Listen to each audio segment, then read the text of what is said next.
My name is Michael Pickreign. I am the owner and president of Tech 42, managed service provider in Northeastern Pennsylvania. And with me this morning, I have my friend Matt Knowles from Knowles Insurance. And Matt, he has this super awesome resume style bio that he sent me that's absolutely beautiful and very impressive, Matt. Your work history here. I am, in the interest of time, not going to read all of it, but it's all great. But just some quick stuff, Matt.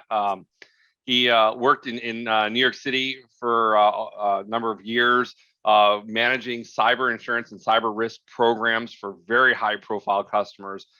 Just a super impressive resume that Matt's got there. And then recently relocated back to Northeastern Pennsylvania to kind of bring his knowledge and experience of all that cyber risk and cyber insurance back to the Knowles Insurance company here in Scranton, Pennsylvania, and really kind of help our local businesses leverage and better protect themselves on the cyber front, which is just an absolutely growing and needful space that we need.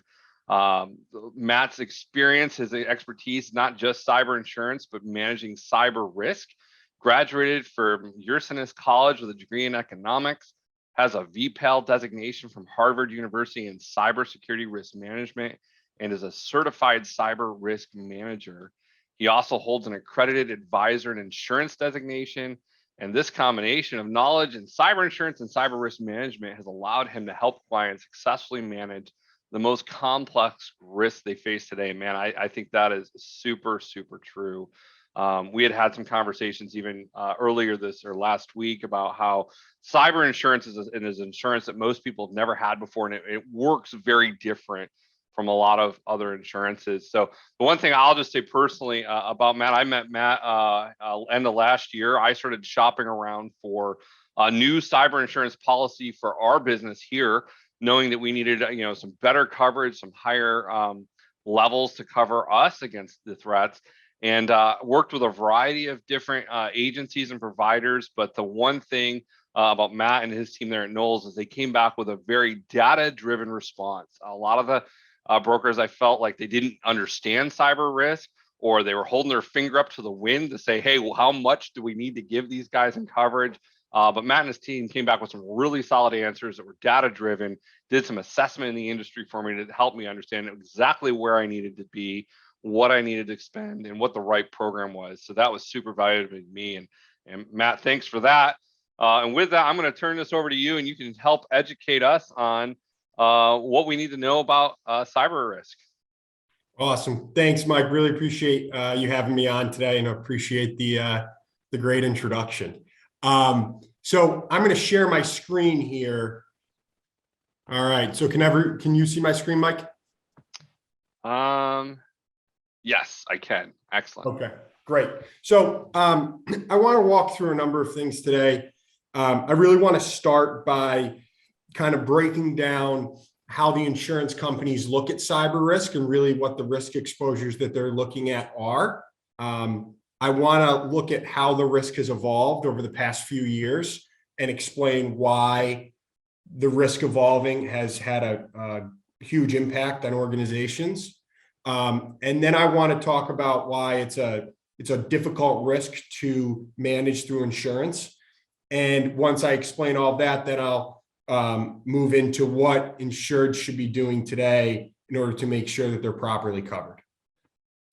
So to start off, from an insurance perspective, when we talk about cyber risk, there are really two different risk exposures that the insurance companies are referring to. Number one, they're referring to privacy risk. So that's the risk associated with the handling of sensitive information. So organizations handle sensitive information, whether it be employees or customers. And with that, obviously, comes some substantial risk.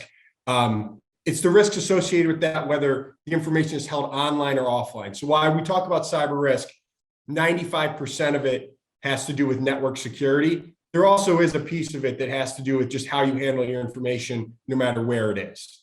So that's the one piece of it, is the handling of sensitive information. The second piece of it, and really the more important piece that we're going to talk about today, is the network security piece. So that's really the risks associated with organizations' reliance on technology. So obviously technology has allowed us to do some really great things, create a lot of efficiencies. But with all those efficiencies and those great things comes some substantial risk. So that's the second piece of it that I think is really what we're going to hit on hard today during the presentation. So when we look at cyber risk, we look at those two different risk exposures. I went one too far here. I want to talk about how it's evolved over the past 10 years. So in 2010 to really 2015, when we look at the data behind cyber losses, the losses were really data-driven losses. So it was events where cyber criminals and bad actors targeted organizations that held large amounts of sensitive information, and they tried to extract that sensitive information, go monetize that information in the black market. So the whole premise of it was to target organizations with sensitive information. So that was probably 2010 to 2015, 2017. So what that meant for that time period was the organizations that really had the substantial risk were the organizations that held sensitive information. So you look at healthcare providers, you look at financial institutions, you look at large retail who hold payment card information. Those were the companies that really had cyber risk. When it got to around 2015, 2017 or so, the risk started to change. And as the risk changed, it started to have an impact on all organizations. So it went from a data-driven type of exposure to an exposure where bad actors decided I can make a lot more money and I can be a lot more efficient if I if I target organizations that are heavily reliant on their technology and leverage them on that. And then you look at that and you say, okay, who's relying on technology? Everybody. So you take a risk that used to just have these certain industry sectors that were targeted, and now you talk about the transition to ransomware, which ransomware is when a bad actor gets into a system, locks a system, demands a ransom amount. You start to see where that becomes more common, and all of a sudden, that type of event can have the same impact on a healthcare organization or financial institution as a manufacturer or distribution company. So it takes the risk and it goes from 3 industry sectors to all industry sectors. So that was really when ransomware became really common and the primary attack method, that's when the risk became more widespread for organizations everywhere of all industries. So that's one piece of how it's transformed and affected all organizations. The second piece of it is there was a movement from really large companies to small and middle market companies. And as what cyber criminals realized was that if we target these large companies, we might be successful every once in a while. But these large companies are now know that cyber is a substantial risk, and they're putting teams of people and millions of dollars into their technology investment and making themselves a lot more, they're making themselves more protected. So it became a lot harder for them to target these really, really, really large companies. So they said, okay, probably an easier and more efficient way to do this is let's target the middle market and let's target small businesses that don't have the highest level of cybersecurity controls. And we'll have to attack more organizations, but we're going to have a lot more success. So we take it from, let's say 2012, where, the billion-dollar companies were targeted in those 3 sectors.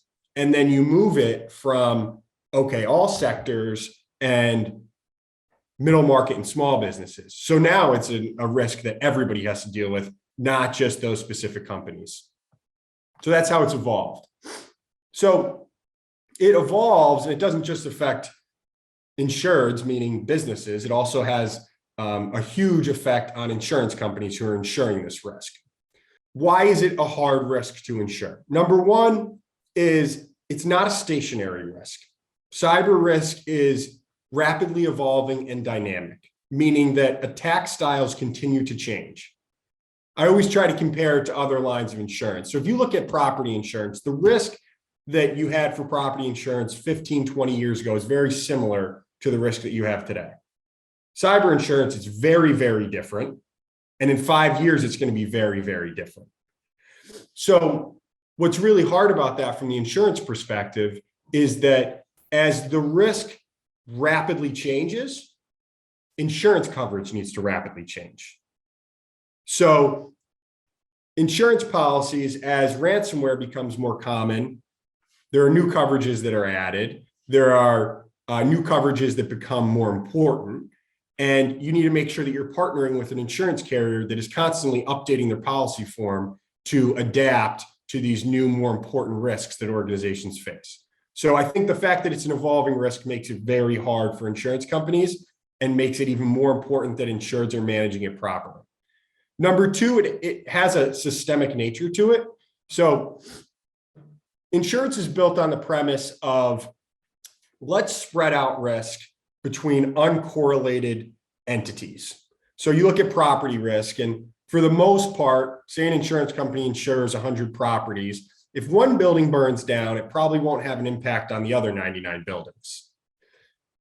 What gets difficult with cyber is that it has a systemic nature, and that one event can have a downstream impact on thousands of organizations throughout the country. So that creates correlated risk for insurance companies and means that they need to adjust their pricing to match that. So it means that the pricing is becoming more expensive and harder to measure as they're starting to realize the systemic nature to the risk. That's number two. Number three is the insurance marketplace is incredibly disrupted. So you take a risk that was priced differently 5 years ago than it is today, because the risk has grown so much over the last 5 years. And insurance companies are starting to take on these losses that they didn't price for. So all of a sudden, now their books are no longer profitable because they're taking on losses that they're taking on and paying out more in losses than they're taking in premiums. So what do? They have to change strategy.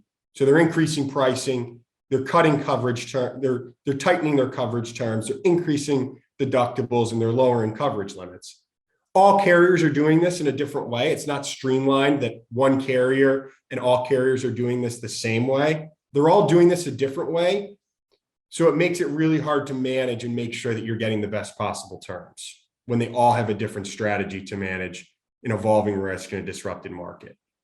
And then the last piece is the policies, because it's an evolving risk, are inconsistent across the market. So every single insurance carrier has their own policy form with their own specific language. Whereas in property insurance and general liability and auto insurance, policy forms are pretty much standardized across the board. In cyber, you could look at two different policies and the coverage can be completely different. And unless your broker is explaining that to you, you might not be aware of the difference in coverage between two different options. So that kind of outlines where the risk is, why it's hard for insurance companies. So we know that it is a difficult one to manage, right? So how do you go about managing it from a risk management perspective and an insurance perspective? And I kind of want to break down our approach to managing this risk. And it ties in with a lot of what Mike does and what Tech 42 does, because a big piece of what you're going to receive on the insurance end has to do with what your risk management looks like. So I'll get into that a little bit here as well. So for our clients, the first thing that we do when we start the process of procuring a cyber policy is obviously the application piece. And the terms that companies will receive from the insurance market will vary greatly depending on how that application looks. So with the background that we have in risk management, when we receive an application, we identify any areas within that application that are going to cause concern with the insurance companies. So this is where a partnership with your insurance broker and your managed service provider, such as a Tech 42, come hand in hand. So let's say an application comes back and there's not multi-factor authentication, or backups are not segmented from the network, or there are other controls that insurance companies are going to look at negatively. That's when your broker should be having a conversation directly with either your internal IT folks or your managed service provider and see why they don't have that control in place and what that organization needs to do to get that control in place, because that control can have thousands of dollars worth of an impact on the terms that you receive from insurance company. And it could potentially be a situation where if you don't have those controls, you're just not insurable. So as the market's corrected itself in the insurance marketplace, risk management controls have become priority from the insurance carriers. They are scrutinized very, very intensely. And if they're not really, really good controls in place, the terms are going to be not the best that you could possibly receive. And I want to elaborate a little bit here on some of the specific controls that insurance companies look for. And I know we've talked to Mike a lot about this because he's helped some of our clients and his clients implement a lot of these controls for their renewals. And they're really important. So the number one control that has a huge impact on your insurability is multi-factor authentication. And multi-factor authentication isn't just important from, remote access, but it's also really important for privileged accounts on premise and web-based email. Those are the three areas that all insurance companies look for multi-factor authentication when they review a risk. And I would say 90% of insurance companies will not write a risk if it does not have multi-factor authentication in place in those three areas. There are some that will, but your terms might be higher in premium and less in coverage. So we'll still have a massive impact on the terms. There are other areas that are really important. Backup procedures and strategy is incredibly important. Obviously, EDR is incredibly important. Incident response plan, business continuity plan, disaster recovery plan that's tested annually is very important.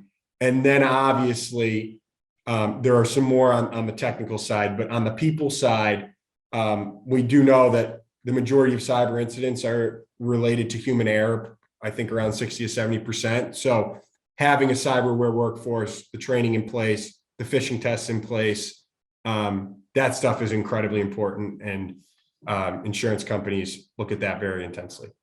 So Mike, is there anything in that area that you want to touch on? I know a lot of that has to do with your area of the business. So you might have some insight on that.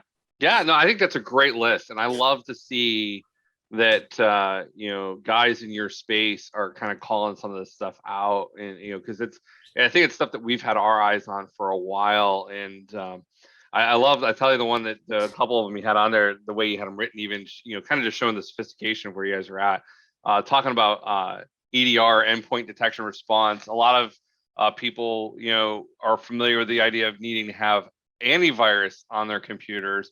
EDR is kind of taking antivirus to the next level. And we've been telling people for a long time, antivirus, it's great to have it, but if nobody's keeping an eye on it, nobody's watching it, nobody's responding to it, like you can't trust your employees to say, oh, hey, this little thing popped up in the corner and said, maybe I have a virus. They're going to close it and go back to work.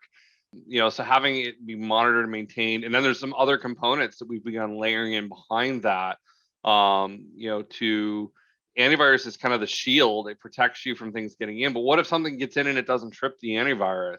How are you finding those kind of things? And we've seen a lot of huge uptick in those types of attacks where they're doing things that don't trip traditional antivirus, but they are getting in the network. And then we need to still want to make sure we're looking and finding those things before things get as nasty or malicious as possible. So that's another thing. And then most recently, one of the things that we're adding to the stack that we see coming down the stream is called Zero Trust, where we're actually very specifically saying what can and can't be installed on a computer from a program standpoint, and then what programs can access what files. A lot of our customers run QuickBooks to maintain their financial systems and their accounting and their invoicing and such. But there's no reason why some programs, right? Your Word program shouldn't be accessing your QuickBooks files. Your QuickBooks software shouldn't be accessing Word documents. That's just a real simplistic example. But there's certain programs that should only access certain files. Well, if we can lock down and say who has access to what, that keeps things like crypto attacks and ransomware from just running wild, because now those programs aren't allowed to access any of the files in the system because they're not permitted, which just gives us a real high level of confidence in our ability to protect the network against the types of risks that you're talking about, Matt. So really, really great list. Yeah, and I think that the obviously, like I mentioned, those items have a huge impact on the terms and insurability of a company. But that process for most companies, it depends on the structure, should be a collaboration between the insured, the insurance broker, and the managed service provider, because Sure. all are stakeholders in that, obviously. Yeah. And if one is not on the same page as the other, that's when there could be issues, and then, you know, the terms aren't what you need. So making sure that all stakeholders are on the phone and on the same page, and that the MSP knows this is the impact on the insurance terms, and they can prioritize that, I think is really important. So we try to get you know, all stakeholders involved. Great. No, I think that's a good. The more brains you can have at the table, the better off you are. Exactly. The second piece, so that's the first piece, assessment. And assessment, if you don't get that piece right, you can't really even move forward with the next piece, because your insurability isn't there. The next piece is really, really important for cyber. And I think we did this with you, Mike, and we do this with all of our clients, or we try to with all of our clients. And I think it makes them comfortable around how much insurance they need to purchase and what insurance they need to purchase. So this is our risk quantification analysis.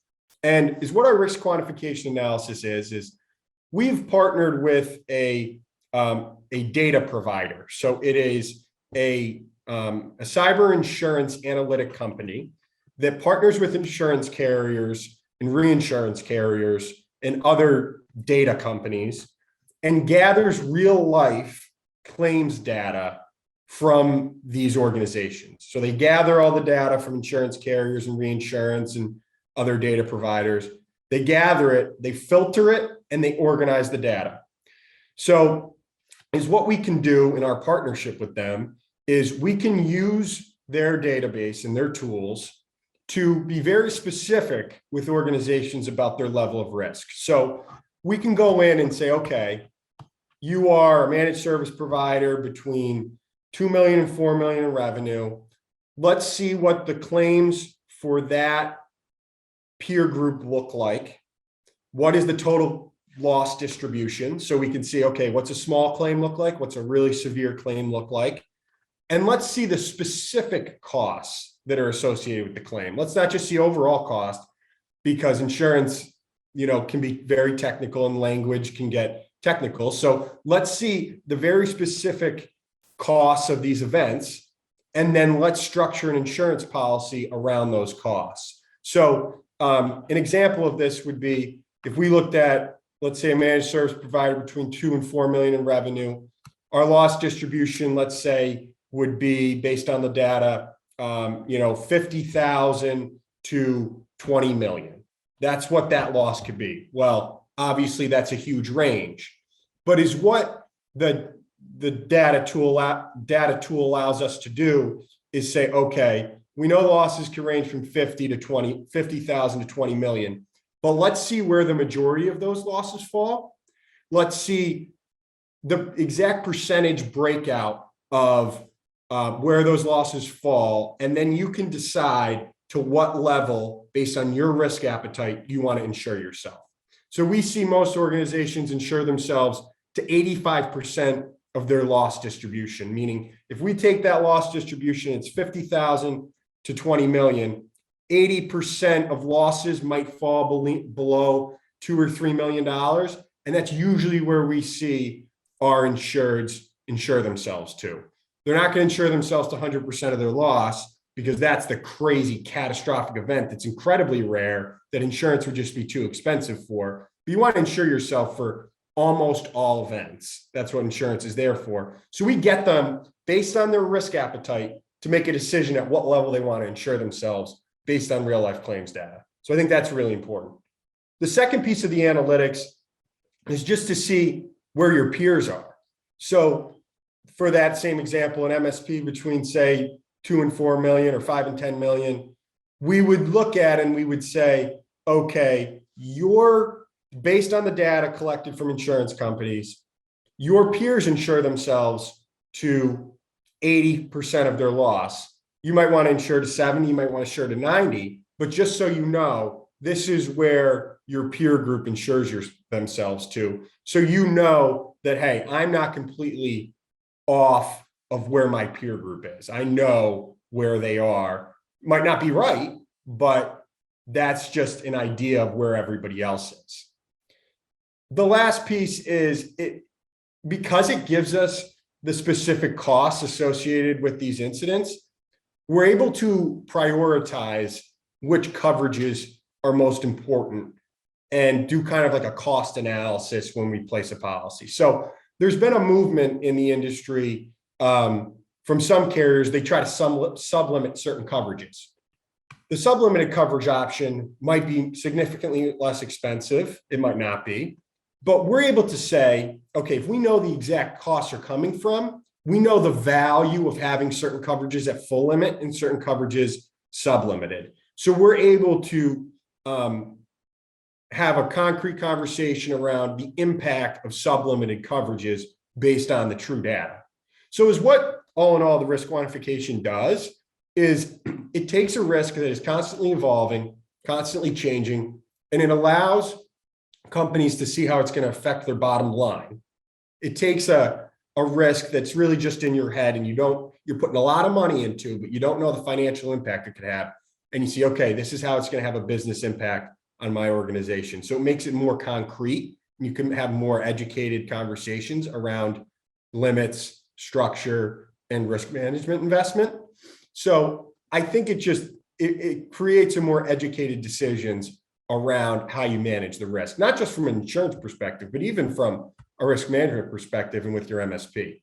Yeah, this was absolutely huge for me, Matt. This was because like I said at the outset, I had talked to a handful of different insurers on this, and it was a $3 million spread between the lowest, coverage and the highest. What agents were coming back and telling me I needed to cover and protect our business. And when I asked why, it was like, well, it's kind of what we think. It was, it's what our gut says kind of thing. But there was no real like data-driven answer. And then your team comes back with, all right, here's what other people in your space of your size, of your makeup are doing. Here's that, just like you said, here's, what 85%, here's what 90% of the losses look like. So now I was able to make just a real solid business decision and say, this is where I need to be based on what's happening in the world, not somebody's guess or fear, but really what's happening. And that was very useful and critical to me in making my decision. And I think as obviously the risk has grown, the price for cyber insurance has gone up. So the difference between limits can be substantial. And so being able to have be able to have that analysis and say, okay, is this worth the extra $5, $6, $7, $8, $10,000? You have the data to make that decision. Yeah. So important. And the one thing I would say is and I keep comparing it to different areas of insurance because it's so different, but for property insurance, if you have an event, the value to replace that building, or you have a very good idea. You have no idea unless you're running risk quantification, what the impact of a cyber incident would be. So the next piece, we assess, we quantify, we transfer. So this is what everybody thinks about when they think about insurance, is obviously the brokering of the coverage. So going and procuring the terms from the insurance companies. So a couple of things that are important here, and I'm going to dive a little bit into the specific coverages because I think that's really important because it's so different across the market. But there are a couple of things that we try to do for our clients on the onset, and that is it's a very, very disrupted market because of all the increased losses, and we talked about that. So we try to make sure when we're working with a client that might be in a more difficult, high risk class of business, we want to make sure that we're partnering with a carrier that has a long-term strategy in the cyber insurance space, meaning they're not brand new to the market and they're not, could be exiting the market tomorrow. It's a carrier that has a healthy book. If they're new in the market, they're specific to cyber and they're trying to write a lot of it, because we don't want to partner with a carrier that's then pivoting out of this space next year because of all the turmoil. We also want to partner with a company that writes a lot in a specific class of business. So it's very, different carriers are very specific on the different classes that they like and that they don't like. So is what you wouldn't want to do is you wouldn't want to partner with a company that, let's use school districts for an example. You wouldn't want to partner with a company that says, okay, we'll write this school district, but we don't really write a ton of them. But we'll write this one because risk management controls are good, because we have a good relationship with the broker. We'll write it.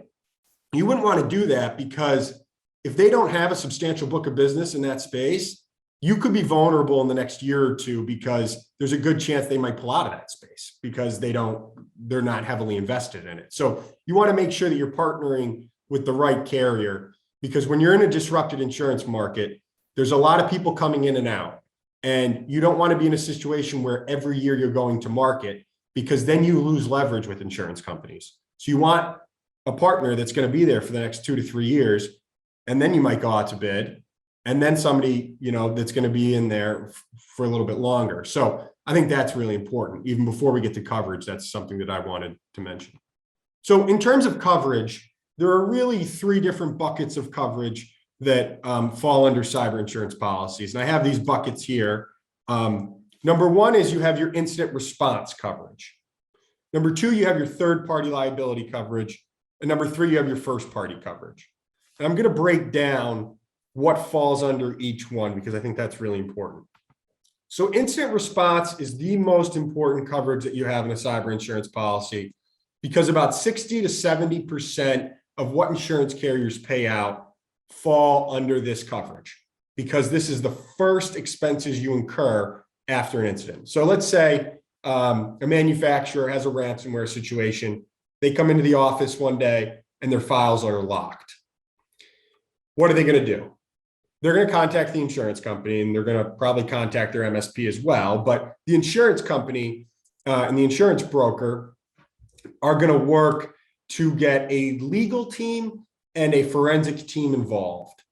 And that is going to be a legal team that is a cyber-specific law firm that is a panel vendor of that insurance company. So that insurance company partners with, let's say, 10 law firms, and you have to use, in order to have coverage under your policy, you have to use one of those 10 law firms in the event of an incident.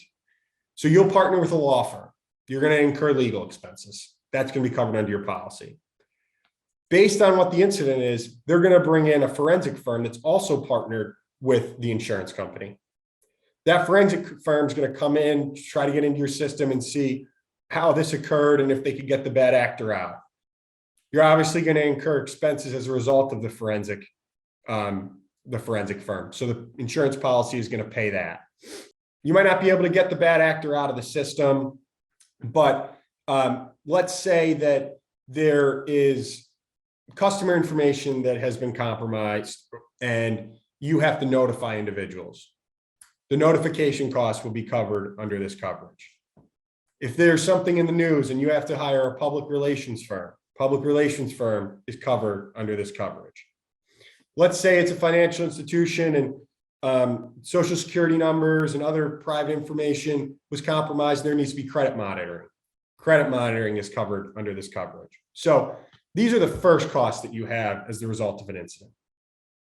The next bucket, and I'll skip over third party for a second and go to first party. The next bucket is your first party coverage. So under this, you have network extortion, data restoration, and business interruption. I'll explain those. So say the bad actor gets into the system, you get the legal team involved, you get the forensic team involved.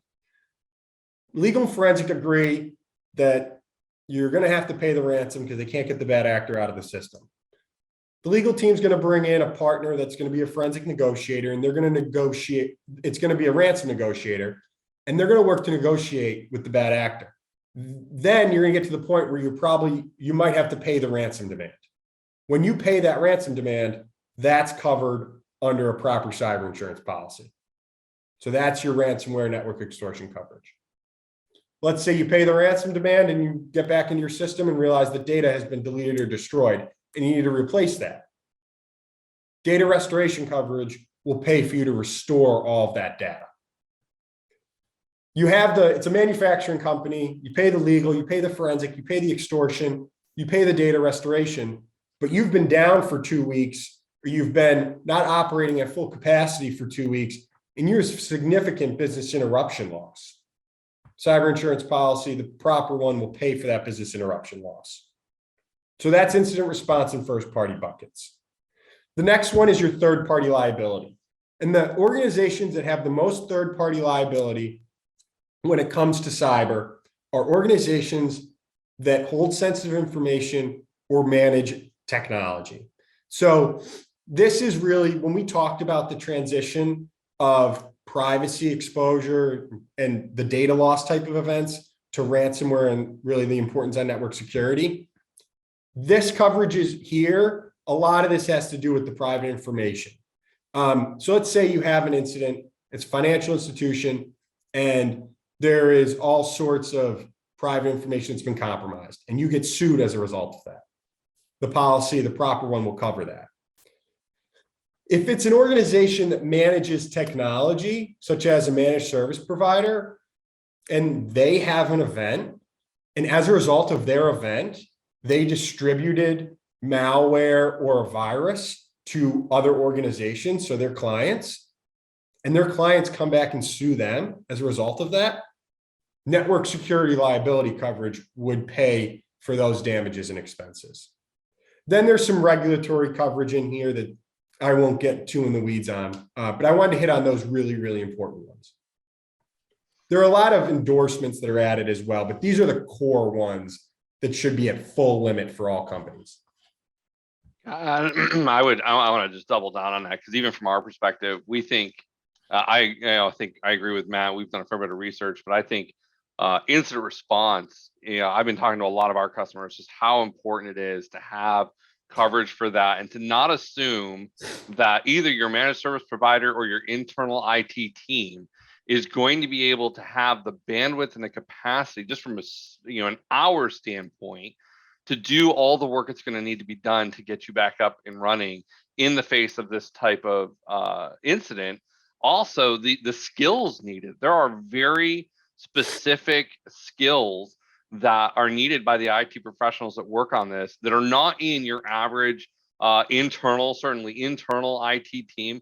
And many MSPs don't. I mean, it's not something we deal with, fortunately, at this point on a regular basis. So we don't have those, while we may know the high level, or we know the basics of it, we're not as experienced and skilled in that as we're going to want collectively to bring to bear in an incident like that, which is why part of the reason we have that coverage for ourselves. If we have an incident, we work super hard to protect, our castle, if you will, to protect our customers. It's part of the reason we're having conversations with, guys like Matt.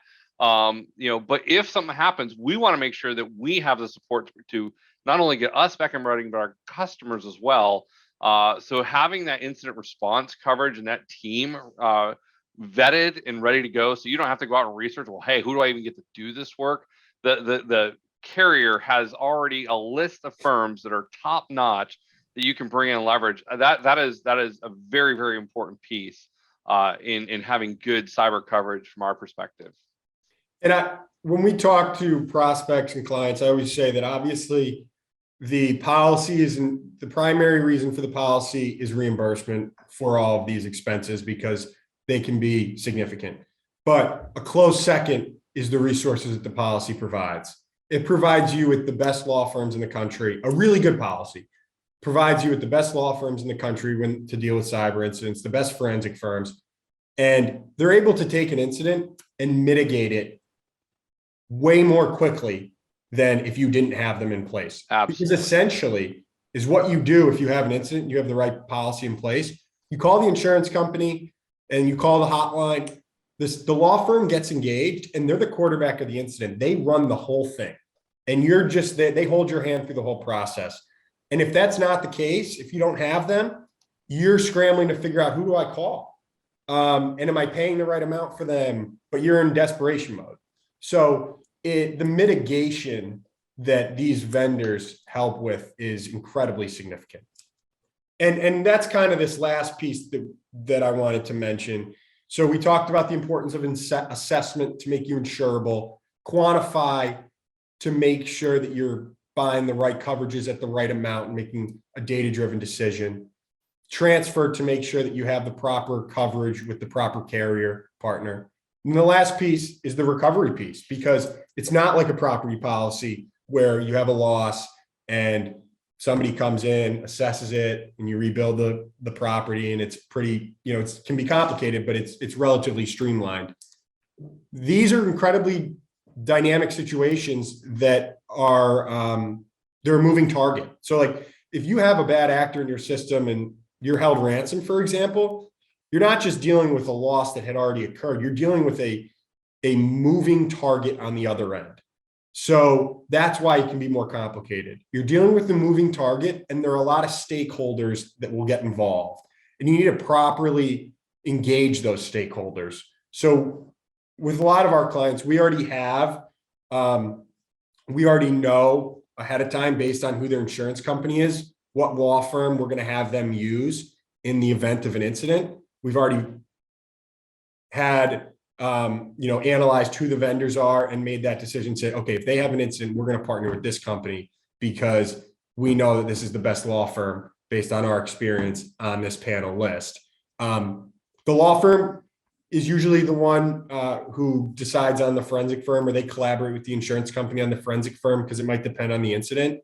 But making sure that you're prepared for the recovery piece and that you know who the stakeholders are going to be. You know that there's going to be a law firm that's going to be one of your insurance providers' law firm, and a forensic firm that's going to be one of your insurance providers' forensic firms. And knowing the role that they play makes the process that can be very complicated much more streamlined and efficient and less stressful for you. So I think that's really important, just to make sure that you're prepared in the event of an incident and know who's going to be managing this incident, because that can really help mitigate it. So that's everything I have. I really just wanted to make sure that we were outlining what the risk is, how it's evolved, and then in our opinion, the proper approach to make sure that you're managing it correctly. It's obviously one that it's more complicated to manage than your traditional risks, because it's changing every day and you're dealing with moving targets on the other end. And these people are incredibly bright, and they know what they're doing. So they're very creative. So it can be hard to manage. And that's why we've developed a very deliberate 4-part approach that addresses all areas to make sure that you're properly prepared. That's good. I think you make a really great point there too, just talking about how, these threat actors, we're kind of in active warfare, right? Because they're out there every day. Some of the smartest minds, they're recruiting off of college campuses for their teams. They've got big money behind them, and they're trying to figure out, what's the next best way that we can compromise as many computers as possible with as limited effort as possible. And they're able to get access to a lot of the same tools that you're using to protect your network, right? If you've got an antivirus program, they can get the same antivirus program, and they can go take it away into their lab, and they can find ways around it. They can find ways around these tools. So we can't, cybersecurity is not a static thing where we can even just implement one solution for you today and say, hey, you're protected forever now because you have antivirus or you have MFA. It's something that we got to constantly be evolving with. And just like I think Matt's saying, hey, these insurance carriers, they're trying to figure it out. They're trying to quantify risk. They're trying to, quantify as much as they can. From a technology standpoint, we got to be doing the same thing. We got to be looking down the road to saying, what's next? What's the next thing that we need to be bringing into play to defend our networks against these people? And I think having partners like Knowles Insurance and the carriers that they're connecting with are key players in that, to say, hey, what do you guys see out there in the industry? What do you see happening? So that's one of my questions to you, Matt, is what do you see coming, or what are you hearing coming? Maybe in the next 12 to 18 months that we should start thinking about. Are there things that we need to start thinking about now that haven't hit us yet? Yeah, so the insurance industry is playing catch up. because it was so underpriced and the risk is growing so drastically that they're playing catch up. And it's really driven by reinsurance. So the way insurance obviously works is insurance companies transfer their risk to insurance companies, and insurance companies take pieces of that and transfer it to reinsurance. Well, the insurance companies are taking on these losses and they're saying, okay, we want to hold less risk. So we're going to pass more on to the reinsurance companies. And the reinsurance companies are saying, we don't want any more. So we have enough. Nobody wants it. Yeah. So, there's other reinsurance can then reinsure, but people don't want to hold the risk. And so reinsurance is driving rates up for insurance companies that then gets passed on to insurance. So we anticipate that rates are going to continue to go up. Unfortunately, I think the correction is going to take another year or two to stabilize itself. Ouch. Which is not something that obviously is ideal. So I don't think it's going to go up as significantly as it has recently, but I think rates are still in the point where they're going to go up. I think from a coverage standpoint, carriers are starting to tighten things up a little bit. So you need to make sure that even if you partner with a carrier that does tighten up coverage terms, that those aren't the coverages that might be the most important ones for you. So for a manufacturing or a distribution business, you don't want to have ransomware sublimited because that's your primary exposure. For a managed service provider or a financial institution or healthcare, you need to make sure that you have high limits for liability because that's a huge exposure for you. So as terms tighten, making sure that you have the right coverage is really important. And then from obviously your perspective, the IT piece, the managing of backups has become a huge focus. Having them offline or on a different server is something that insurance companies are looking at. Incident response plan that's been tested. They want to know that these are tested plans. Sure. And then, it depends on the class of business too, what they really focus on. And if you've had so the other piece that's really, really important is that if you've had a loss, insurance companies are going to want to know that you took extensive steps to make sure that you're not going to have that type of incident again. So what are your post-claim remediation steps? And that's whenever we have a number of clients that have had claims and significant ones. And when we go to market, it's all about what their remediation steps were and how they changed their procedures. So that's really important. And then as the market develops, they're going to focus more on new controls, and we'll see that as it comes out. Cool. Yeah, I just kind of one comment and a question. I just to respond. Yeah, what we've even seen, and I'm sure you're well aware of this. With our customers, we have a lot more customers coming to us saying, "Hey, we need help filling out our cyber liability app." Because it used to be, one or two questions that they could easily answer. And now it's multiple pages. And even our app, it was both a little daunting, but also kind of neat to see. They were asking very specific questions like, do you have multi-factor? Do you have it in these places? And then wrapped around, we talked about endpoint detection response. They wanted to know what tools we were using, and they had a list of kind of tools that these are the ones we like to see in environments. And I was thankful that all of our tools were on their list. So definitely a higher level of sophistication in even the carriers asking questions at this point, which definitely adds challenge for small businesses, but I think it also helps us steer in the right direction. Yeah, and to piggyback on that, I had a conversation with an insurance carrier maybe a year ago when things started to change in the applications. And they went from 5 questions to 50 questions, and there became multiple applications. And it was when I was in my last job, and it was somebody at the insurance company XXL, which is a big player in the cyber insurance space. And we said to them, it's really hard for our clients to fill out these applications. You're making it so that they don't want coverage or they can't get coverage just because they can't understand these apps. And you're making it really hard for them to get coverage. And the response from them was fair. They said cyber insurance isn't something that should be easy to get. because they're saying we don't want people who don't have sophisticated controls. We don't want that risk. So if they don't have, if they think this is going to be a flip of a switch, it could be for smaller accounts. I'm not saying it's really, really hard for everybody, but when you get into bigger size accounts, they're going to dig in more. Smaller accounts, you still have small applications. So I don't want to mislead people in that. But it can be daunting to fill out all these applications. And that was a shift that we saw maybe 2 years ago, is that they revised apps and added new apps. Right. Good. One other question I had for you. Often having these conversations, in our market, I've had a lot of pushback over the years on people needing certain protections. 15 years ago, I had people challenging me about, how much do I really need a backup? And, and then a few years later was, how much do I really need a firewall? And I think that the new conversation is, do I really need cyber liability insurance?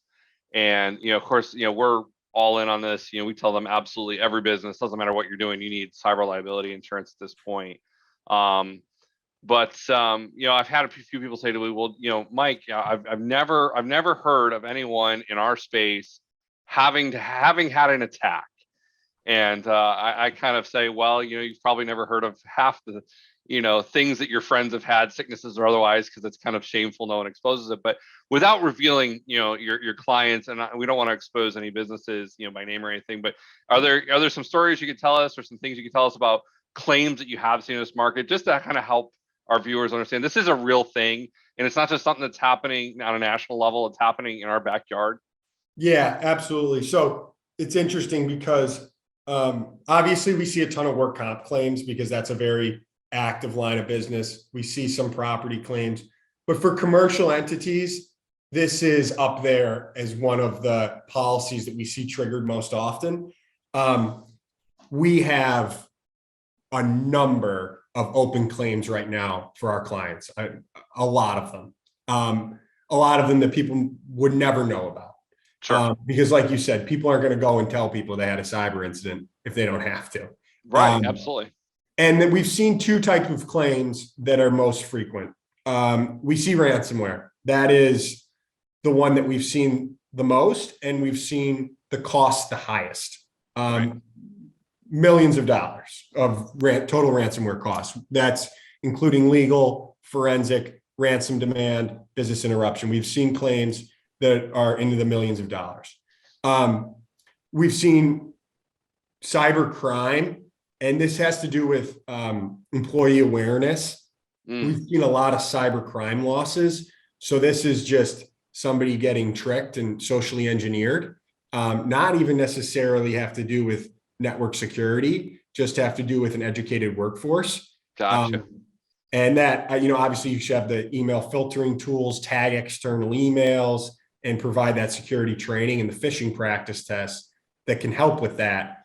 But we've seen a lot of our clients that have fraudulently, accidentally sent wire transfers to fraudulent accounts. So I'd say ransomware and the transfers are what we see most often. And the difference between cyber claims and other claims is they're not $10,000 claims. They're not $30,000 claims. They're $500,000 claims. They're really 100,000 to $1 million plus claims. They're not small. So when you have an event, they're significant. So that's why the policy is really important, because it's not like you're going to have a cyber loss, and it's probably not going to be $5,000. It's probably going to be $300,000. Right. So that's what we see. And then it's interesting because we get pushback on our current clients buying this coverage too, and we always find it interesting. And we tell our clients this, that almost all of our clients buy umbrella insurance. So that's like excess insurance over your general liability or auto liability. And that's a really important insurance coverage.